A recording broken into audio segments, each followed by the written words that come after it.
अच्छा, आज हम लोगों ने बहुत बेसिक टॉपिक्स कवर करने हैं चार्ट के एनालिसिस के लिए। तो उसमें सबसे पहला टॉपिक है कैंडलस्टिक इंट्रोडक्शन। कैंडलस्टिक बेसिकली होती क्या है?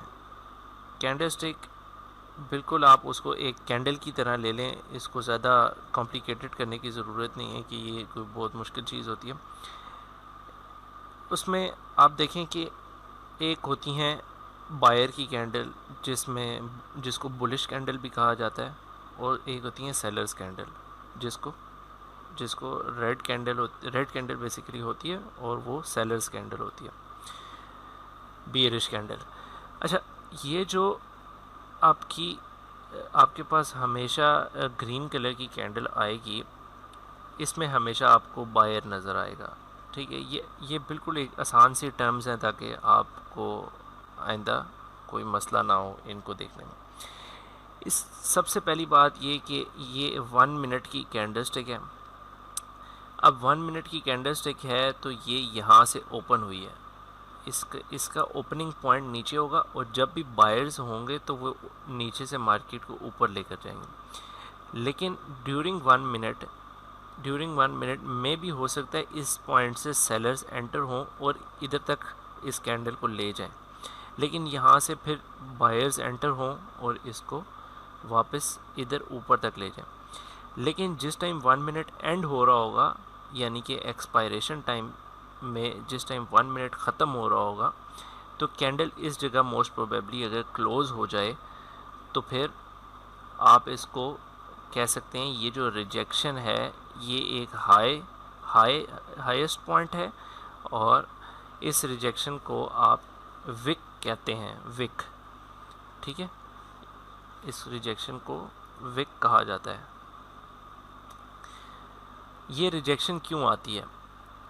ये रिजेक्शन इस वजह से आती है क्योंकि जिस टाइम 1 मिनट के अंदर अंदर या 5 मिनट्स के अंदर, या आपने जितने मर्जी मिनट की कैंडलस्टिक चूज़ की हुई है, बेशक 4 आवर्स की हुई है, उस टाइम फ्रेम के अंदर यहाँ से इस पॉइंट से जिस टाइम सेलर्स एंटर होंगे और यहाँ पे क्लोज़ होंगे, यहाँ पे जब क्लोज़ होगी कैंडल, तो उसमें उस चीज़ को आप रिजेक्शन कहेंगे। ये रिजेक्शन फ्रॉम सेलर्स है। जब भी ऊपर से मार्केट नीचे आती है तो वो सेलर्स की वजह से आती है, और जब भी नीचे से मार्केट ऊपर जाती है तो वो बायर्स की वजह से जाती है। अब सिमिलरली आप इस बियरिश कैंडल को देखें। इस बियरिश कैंडल में ओपन इसका ऊपर होता है, ठीक है, और क्लोज इसका नीचे होता है। आप इधर देखिए कि ओपन इसका नीचे है और क्लोज इसका ऊपर है। यहाँ पर ओपन इसका ऊपर वाली साइड पे है और क्लोज इसका नीचे वाली साइड पे है। रियल बॉडी यहाँ पे इसका लोएस्ट पॉइंट और ये इसका हाईएस्ट पॉइंट है।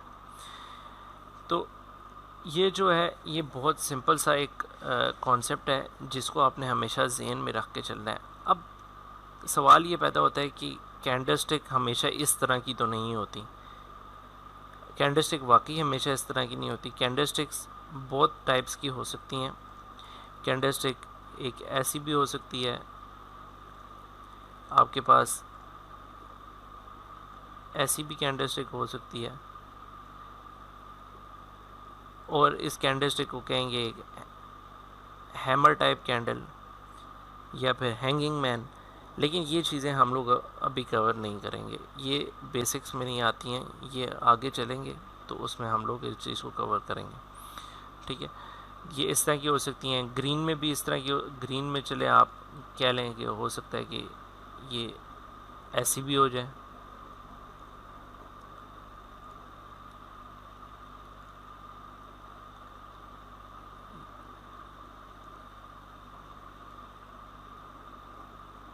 हो सकता है ये ऐसी हो, लेकिन हम लोगों का अभी मेन टॉपिक ये नहीं है कि हम लोग इसको कवर करें।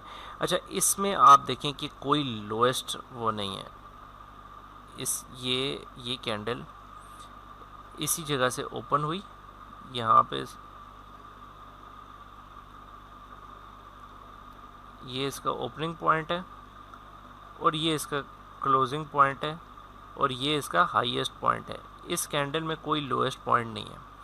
इस कैंडल में लोएस्ट पॉइंट है और यहाँ से ये ओपन हो रही है और यहाँ पे ये क्लोज हो रही है। तो इन चीज़ों को हम लोग आगे जाके कोर्स में कवर करेंगे। अब एक टॉपिक है कि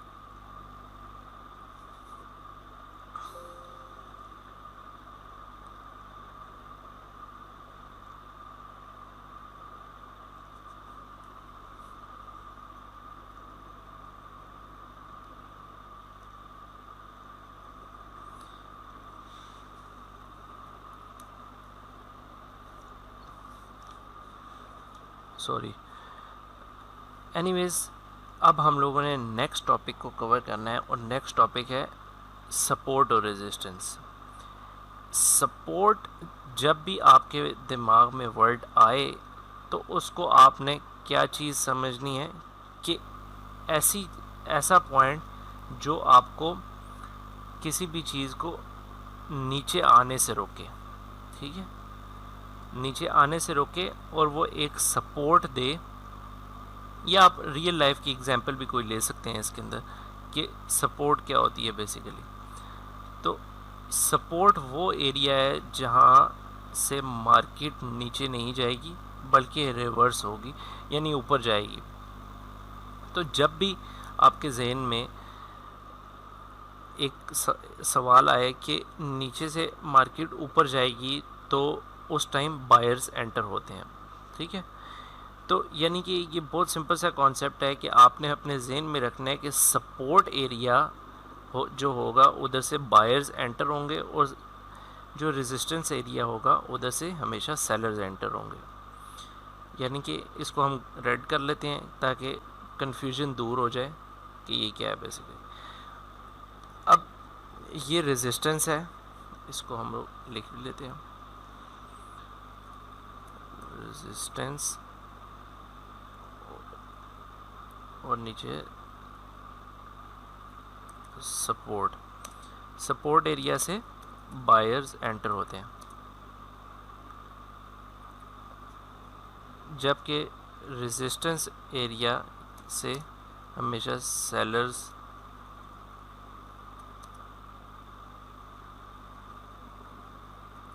एंटर होते हैं।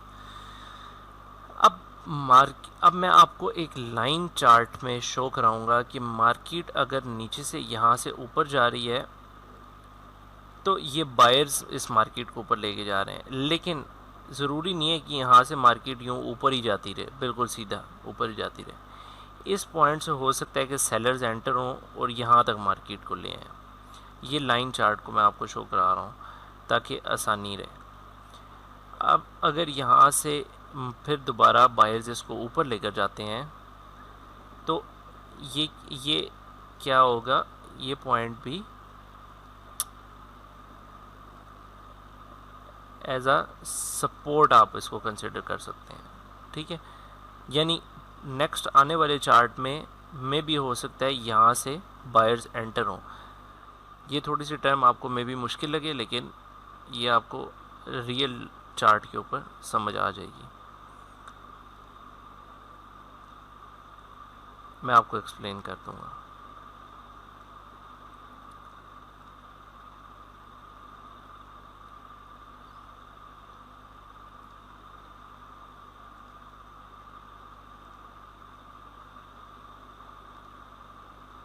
सॉरी, मैंने इसको ग्रीन ड्रॉ करना था और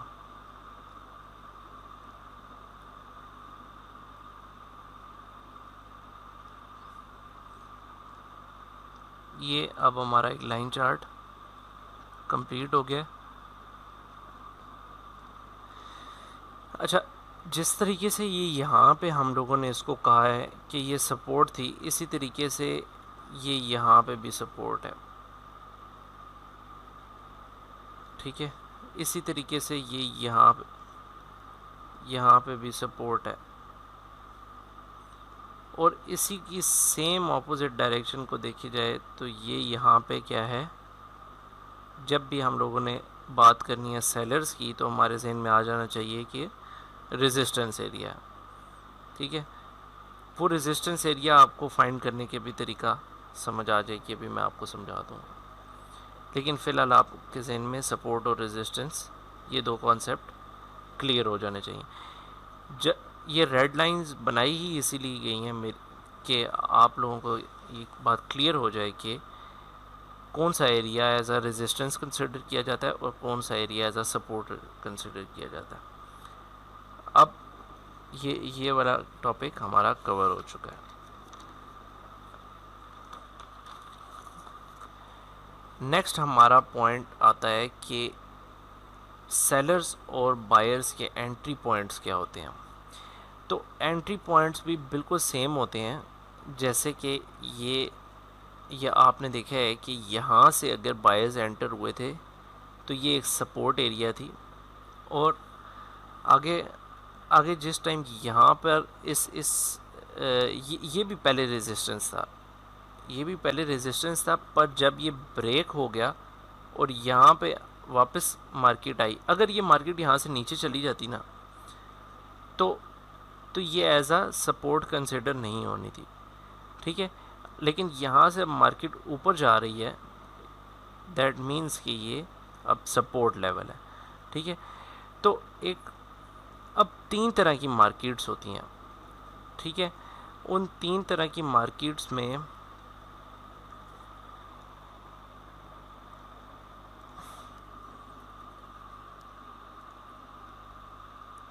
अब वेट अ सेकेंड, एक होता है अप ट्रेंड। अप ट्रेंड वो है जो मैंने आपको भी शो किया है प्रीवियसली।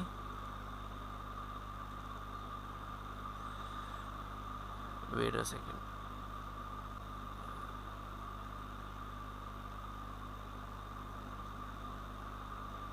ओपन। अप ट्रेंड वो है जहाँ से मार्केट ऊपर जा रही हो, ठीक है। और सेम उसी का ऑपोजिट ये है कि यहाँ से मार्केट, इसी को हम लोग एडिट कर लेते हैं।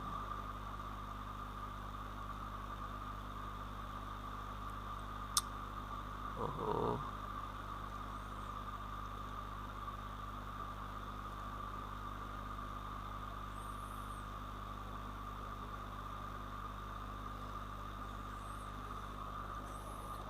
अच्छा, अप ट्रेंड वो होता है जहाँ से मार्केट ऊपर जा रही है, ठीक है। इसको हम लोग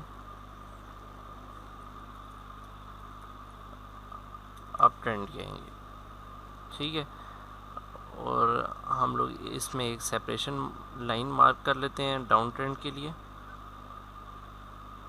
ताकि आप लोगों को ये चीज़ क्लियर रहे। अब ये यहाँ से हम लोग डाउन ट्रेंड शुरू करते हैं। डाउन ट्रेंड में सबसे पहले क्या एंटर होंगे, सेलर्स एंटर होंगे, ठीक है। ये रेजिस्टेंस लाइन से ही सेलर्स एंटर होंगे और फिर वो इस मार्केट को नीचे लेकर जाते जाएंगे।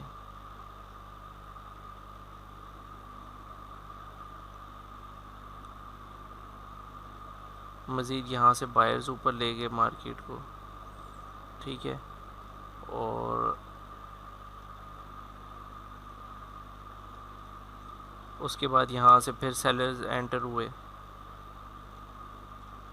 फिर यहाँ से बायर्स इधर मार्केट को इधर ले गए,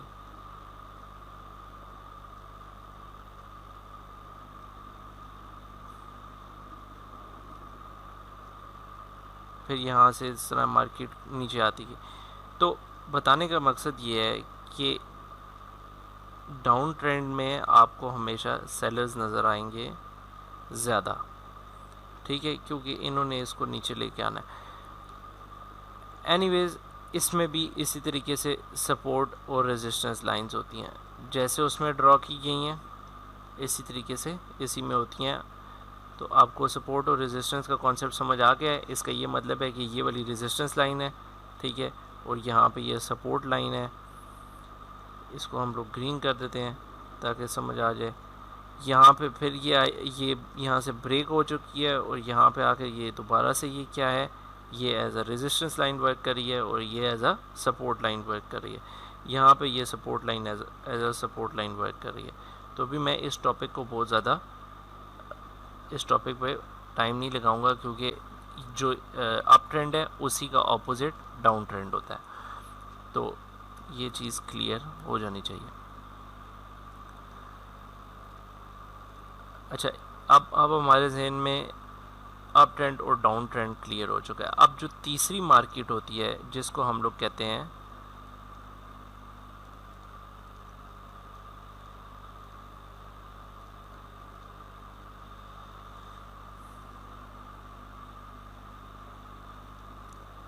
तीसरी मार्केट हमारे पास होती है ranging market. Ranging market, ranging market ये मार्केट है।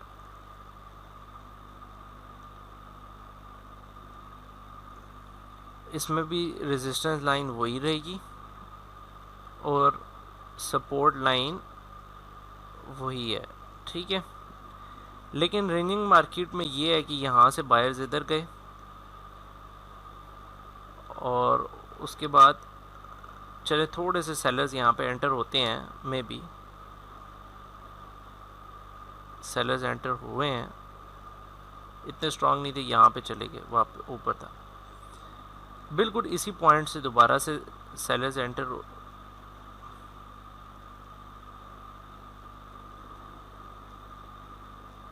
बिल्कुल इसी पॉइंट से सेलर्स एंटर होते हैं, यहाँ तक हो सकता है मार्केट को ले आते हैं, ठीक है। और इसके बाद ये मैं सिर्फ कलर्स आपकी बेहतरी के लिए, थोड़ी सी अंडरस्टैंडिंग पावर के लिए ज़रा चेंज कर रहा हूँ, तो इसमें थोड़ा सा टाइम लग रहा है।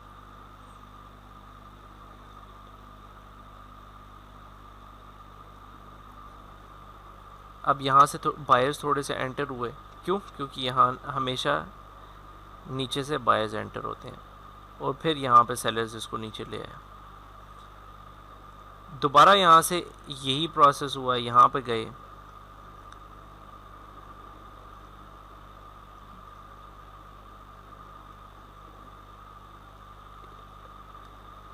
और इधर, इसके बाद दोबारा यहाँ से में भी हो सकता है इस जगह तक आए हों सेलर्स, उसके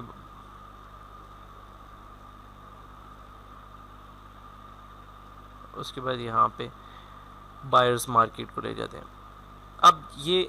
अब हो सकता है सेलर्स इतने स्ट्रांग हों कि वो डायरेक्ट मार्केट को इस जगह तक ले आए, लेकिन क्या है, इस जगह से लेके इस जगह तक, इधर से लेके इधर तक, इधर से दोबारा इधर तक एक रेंज चल रही है ना, मार्केट यहाँ से ना ऊपर जा रही है ना नीचे आ रही है। तो ये जो एरिया है, ये जो टोटल एरिया है, ये क्या है, कंसिडर किया जाता है एज अ रेंजिंग एरिया, ठीक है। इसको हम लोग कहते हैं रेंजिंग मार्केट। अप ट्रेंड भी मैंने आपको बता दिया। अच्छा, इसमें भी थोड़ा माइनर सा अप ट्रेंड भी होता है, माइनर सा डाउन ट्रेंड भी होता है। तो ये नहीं है कि आप कहें कि इसमें भी हो सकता है कि कुछ ना हो। अच्छा, अब यहाँ पे एक और एरिया आता है, छोटा सा एरिया होता है, इसको कहते हैं कंसोलिडेशन एरिया। कंसोलिडेशन एरिया और रेंजिंग एरिया, रेंजिंग मार्केट तकरीबन एक ही होती है, लेकिन कंसोलिडेशन एरिया जो होता है उसमें वॉल्यूम नहीं होता। कंसोलिडेशन एरिया वॉल्यूम नहीं होता, वॉल्यूम नहीं होने से लो वॉल्यूम,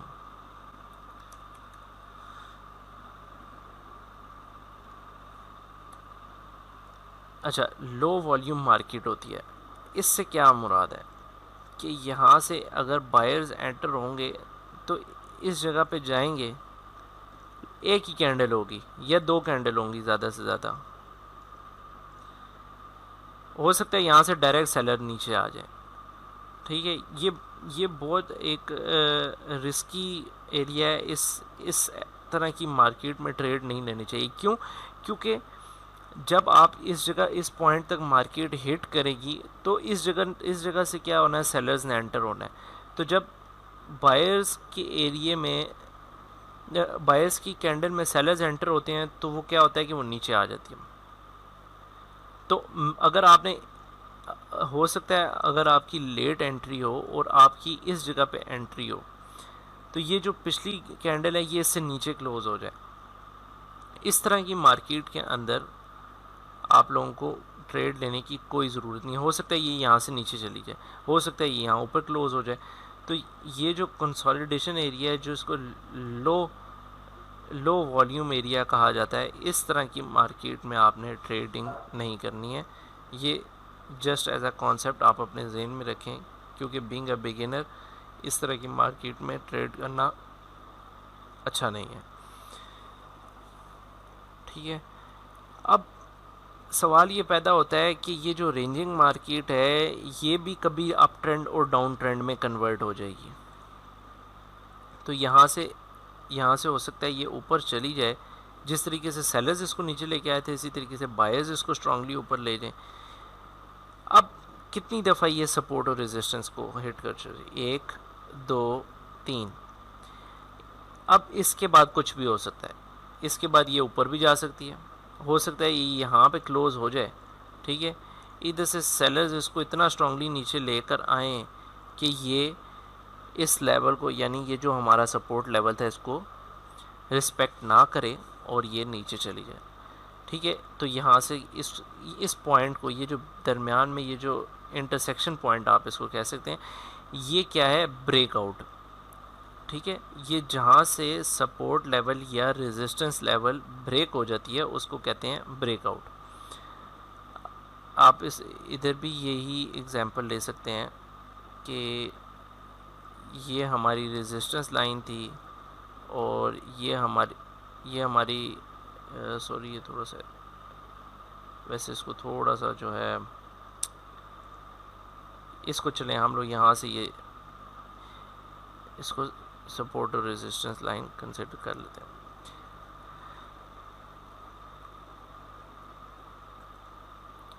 ठीक है, अब यहाँ से बायर्स एंटर हो रहे हैं लेकिन यहाँ से सेलर्स एंटर हो रहे हैं। हमेशा बायर्स और सेलर्स अपने एंट्री पॉइंट्स को चेंज करते रहते हैं। ठीक है, हमेशा बायर्स और सेलर्स एक अप ट्रेंड या डाउन ट्रेंड जब चल रहा होता है उसमें बायर्स और सेलर्स अपने एंट्री पॉइंट्स को चेंज करते रहते हैं। कभी कभार सेम भी रहते हैं और कभी कभार चेंज भी हो जाते हैं। तो ये जो मैंने एरिया बनाया है, ये वाला एरिया और ये वाला एरिया, इसको हम लोग एक स्ट्रॉन्ग की लेवल कहेंगे। और स्ट्रॉन्ग की लेवल का मतलब ये है कि यहाँ से हमेशा बायर्स ने में भी एंटर होना है। क्यों? क्योंकि ये वाला एरिया, यहाँ से स्ट्रॉन्ग बायर्स एंटर हुए तो यहाँ से भी स्ट्रॉन्ग बायर्स एंटर हुए, यहाँ से भी स्ट्रॉन्ग बायर्स एंटर हुए। इसको स्ट्रॉन्ग की लेवल्स कहा जाता है। ठीक है, जहाँ से स्ट्रॉन्ग बायर्स और सेलर्स की एंट्री होती है। अंदर अप ट्रेंड और डाउन ट्रेंड के अंदर हमेशा बायर्स और सेलर्स ने अपनी एंट्री पॉइंट्स को चेंज करते रहना है। ठीक है, अब जब 2 से 3 दफ़ा ये 1, ये 2, ये 3, यहाँ पे भी 1 2 3 दफ़ा के बाद कोई भी चांस होता है कि ये ब्रेकआउट हो जाए। ठीक है, ये जो की लेवल है जिसको हम स्ट्रॉन्ग की लेवल कहते हैं, वो बेशक सपोर्ट हो या बेशक रेजिस्टेंस हो, वो 3 दफ़ा के बाद ब्रेकआउट होने के चांसेस होते हैं। लिहाजा आपने यहाँ से रिवर्स की ट्रेड लगाने से पहले कोई कंफर्मेशंस लेनी है और वो कंफर्मेशंस भी मैं आपको बता दूंगा कि क्या होनी चाहिए। ठीक है, अब ऐसे ये जो भी स्ट्रॉन्ग की लेवल्स की हमने बात की है, इसको हम लोग थोड़ा सा लिख भी लेते हैं कि स्ट्रॉन्ग रेजिस्टेंस की लेवल, ये जो हमने बात की है स्ट्रॉन्ग रेजिस्टेंस, और इसके बारे में मैं आपको थोड़ा सा एक्सप्लेन करता हूँ अभी।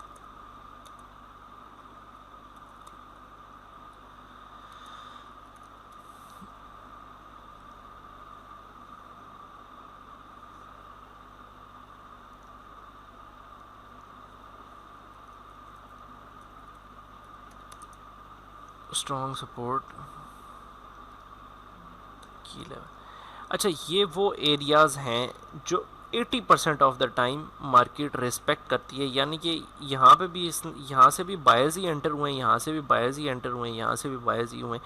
80% ऑफ द टाइम मार्केट इसको रिस्पेक्ट करती है। मे भी हो सकता है पास्ट हिस्ट्री में अगर हम जाएं, अभी हम रियल चार्ट पे जाएंगे तो पास्ट हिस्ट्री को भी समझा दूँगा। जब हम पास्ट हिस्ट्री पे जाते हैं तो उसमें भी हमें ये पता है कि हमेशा जो है जो स्ट्रॉन्ग लेवल्स हैं उस पे आगे आने वाली मार्केट में भी बायर्स और सेलर्स ही एंटर होंगे। ठीक है, अब हमारे पास एक पॉइंट आता है कि हम लोग स्ट्रॉन्ग लेवल्स को कैसे बना सकते हैं। ठीक है, तो अब हम रियल चार्ट पे जाते हैं।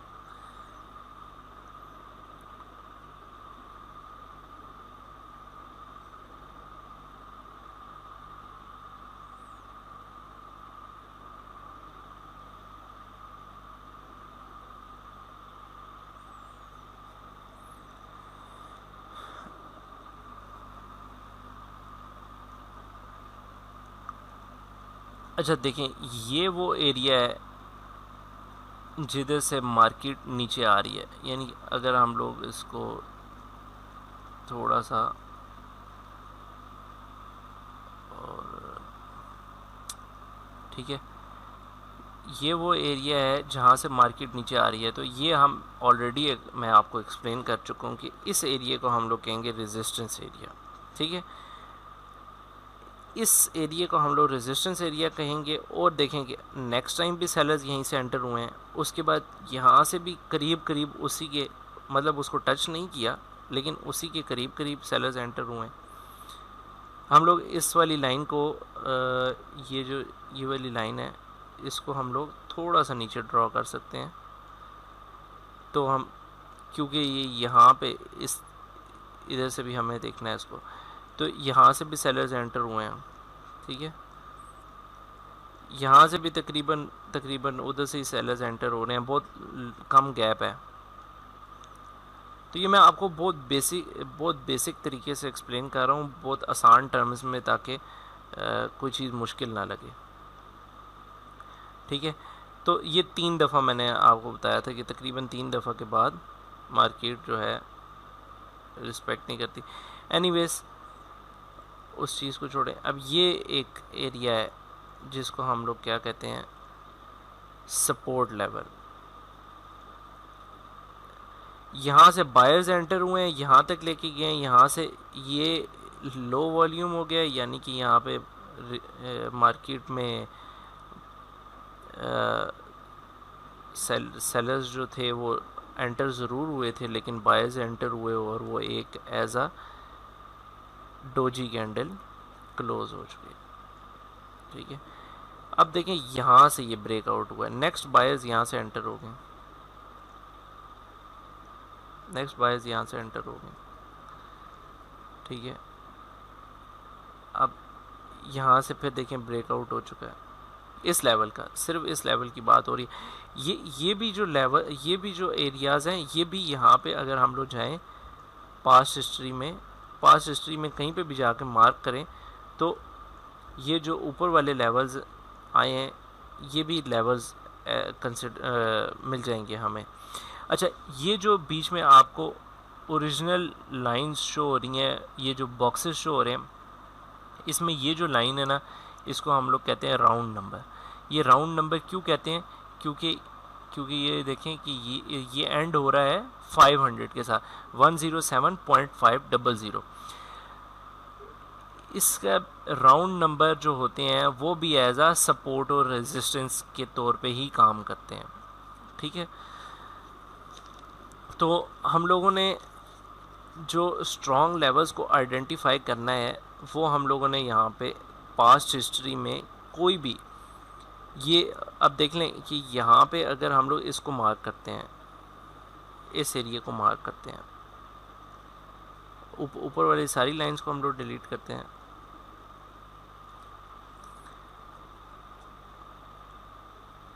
और हम लोग यहाँ पे इस एरिया को मार्क करते हैं। इस एरिया को इसलिए मैंने मार्क किया है क्योंकि ये देखें, ये यहाँ से भी मार्केट रिवर्स हो रही है, यहाँ से भी हो रही है, यहाँ से भी ऑलमोस्ट हो रही है,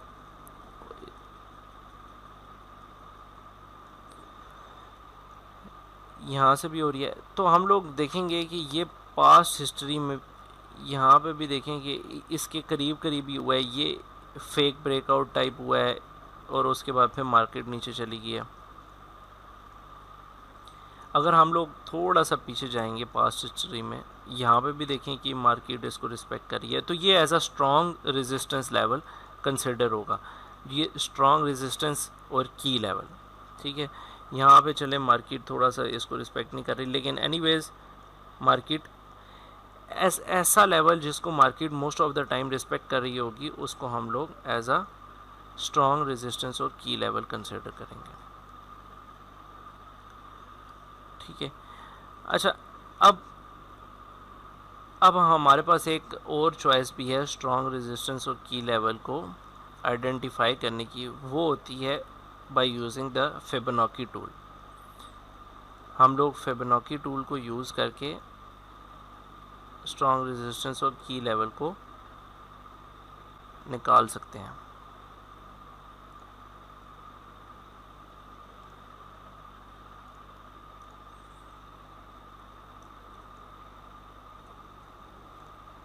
ये आपको ऊपर नंबर नज़र आ रहा होगा, इसको ये क्या है, हाईएस्ट पॉइंट है, हायर हाई।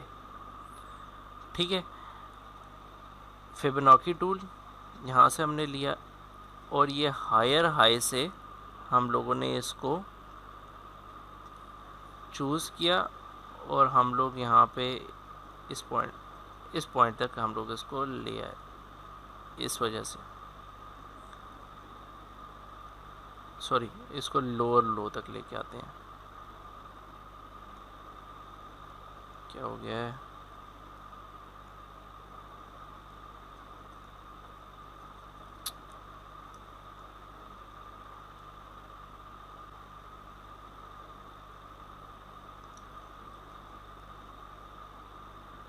लोअर लो, हायर हाई से लोअर लो।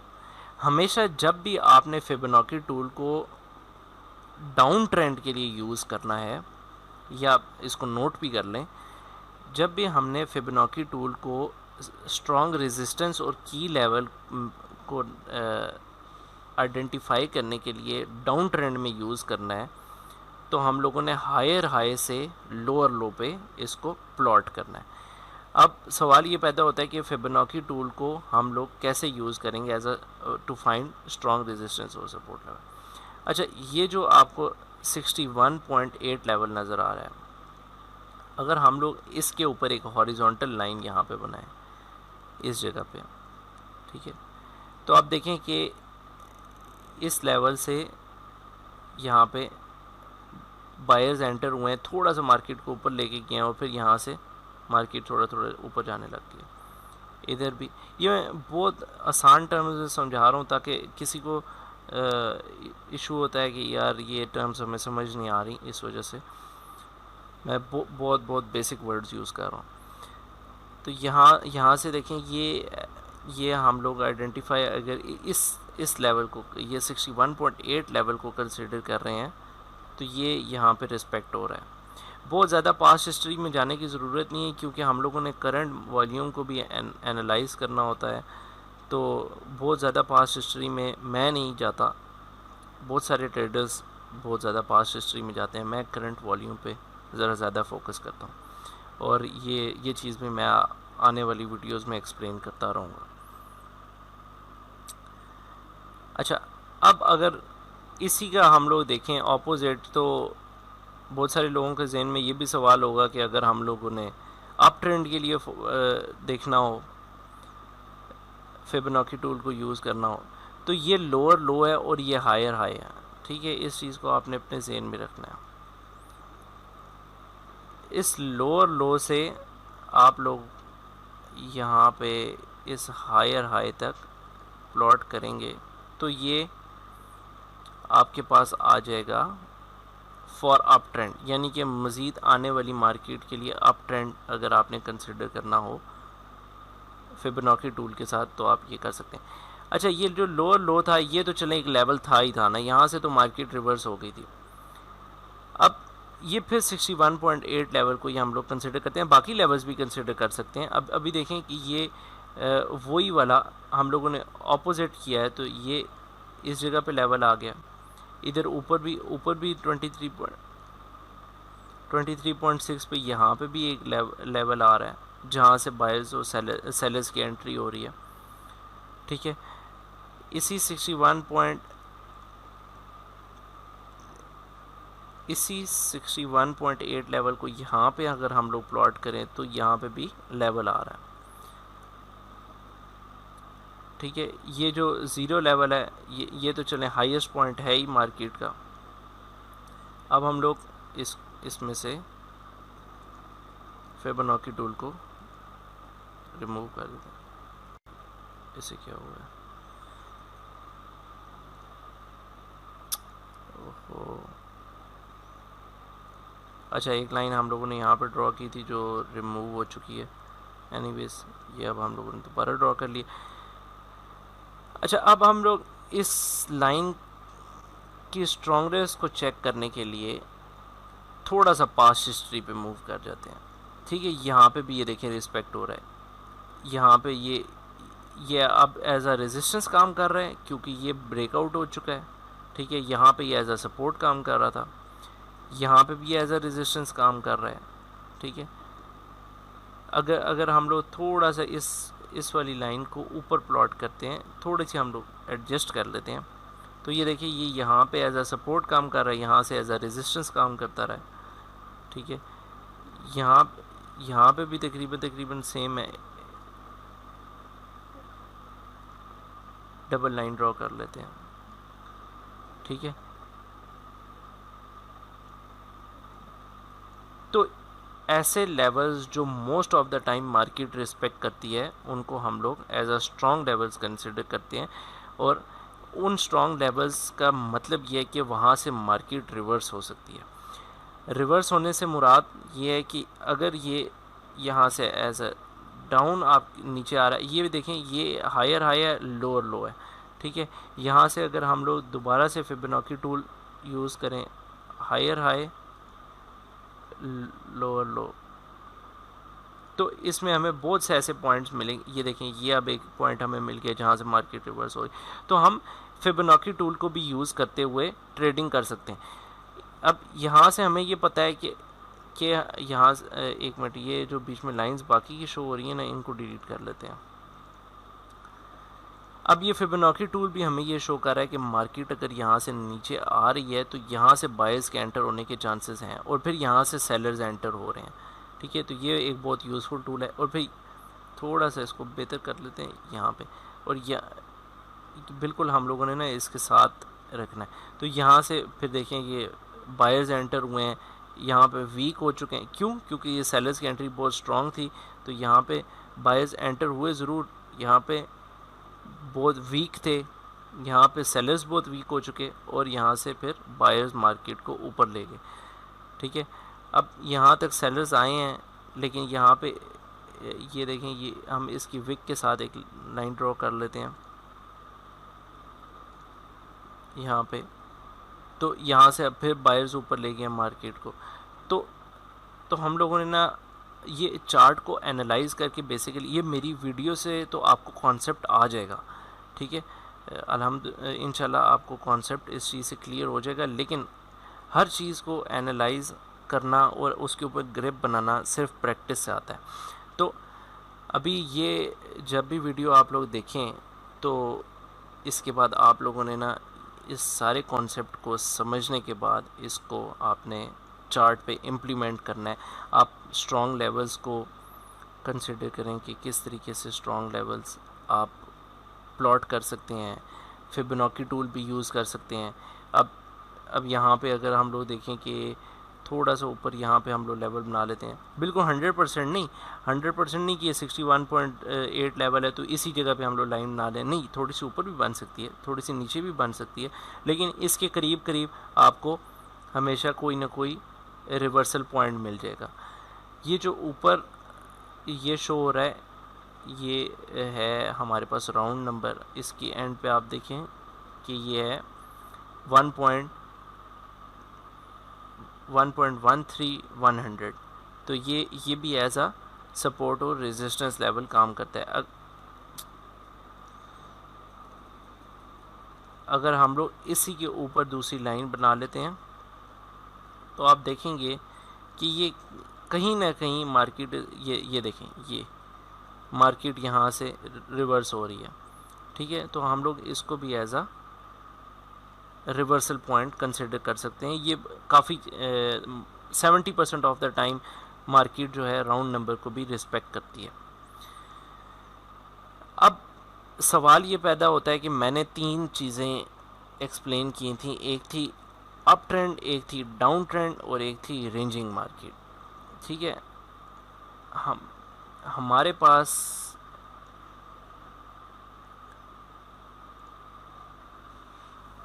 पास यहाँ से स्टार्ट होता है और यहाँ तक, ठीक है। और हम लोग इसको यहाँ से यहाँ तक रख लेते हैं, ठीक है। ये यहाँ से बायर्स एंटर हो रहे हैं और उसके बाद इसको मार्केट को नीचे लेकर जा रहे हैं। राउंड नंबर से सेलर्स ख़त्म हो गए, बायर्स मार्केट को ऊपर ले गए और फिर यहाँ से इस तरीके से ये क्या है, ये रेंज चल रही है। रेंज मार्केट में इस पॉइंट से लेके इस पॉइंट तक चलती रही है। उसके बाद यहाँ से ब्रेकआउट हो गया है और ब्रेकआउट के बाद मार्केट फिर अगेन यहाँ पे आई है, इसी पॉइंट को, ये जो हमारा पॉइंट ऑलरेडी चल रहा था, इसी पॉइंट से रिवर्स हुई है। लेकिन ये लो वॉल्यूम मार्केट है क्योंकि ये एसेट क्लोज़ होने वाला था फ्राइडे वाले दिन। उसके बाद थोड़ी सी ना ये कैंडल्स इस तरह की बनने लग जाती हैं। तो इसके बाद यहाँ से अगर हम देखा जाए तो यहाँ से इस लेवल को रिस्पेक्ट नहीं किया गया, मार्केट डाउन ट्रेंड में नीचे चली गई, ठीक है। तो अब हम लोगों ने अगला एक चीज़ चेक की थी कि डाउन ट्रेंड क्या होता है। ये हमारे पास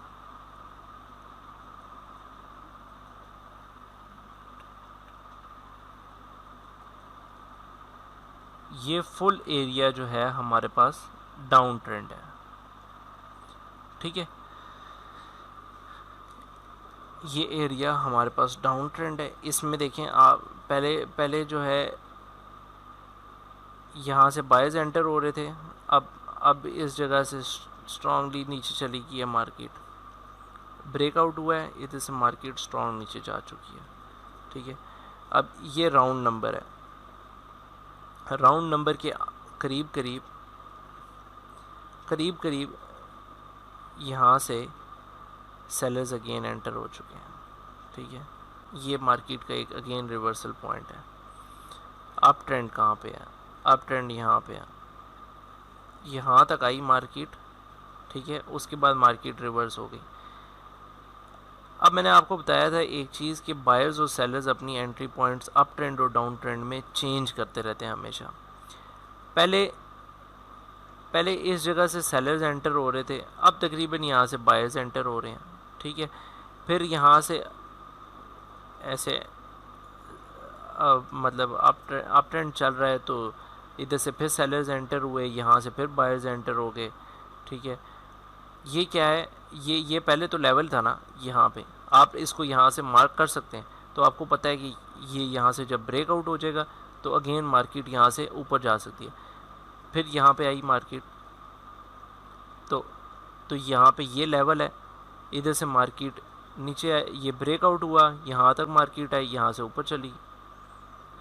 फिर हम लोग थोड़ा सा इस जगह पे मार्क कर लेते हैं, यहाँ पे ये लेवल है, यहाँ से सेलर्स एंटर हुए थे, ये रेजिस्टेंस एरिया था, लेकिन यहाँ पे ब्रेकआउट हो गया, ये भी तकरीबन करीब आई मार्केट, यहाँ से ऊपर चली गई, फिर यहाँ से बायर्स दोबारा एंटर हुए। तो ये क्या है, ये भी as a resistance become support और सपोर्ट बिकम रेजिस्टेंस का फॉर्मूला यहाँ पे अप्लाई हो रहा है और मार्केट ऊपर जा रही है। तो सो आई गेस ये आज के लिए काफ़ी लंबा सेशन हो गया है, इसमें आपको काफ़ी सारी चीज़ें क्लियर हो जाएंगी। बहुत बेसिक कॉन्सेप्ट्स और बहुत बेसिक वर्डिंग्स में मैंने समझाया ताकि किसी को कोई मसला वगैरह ना हो।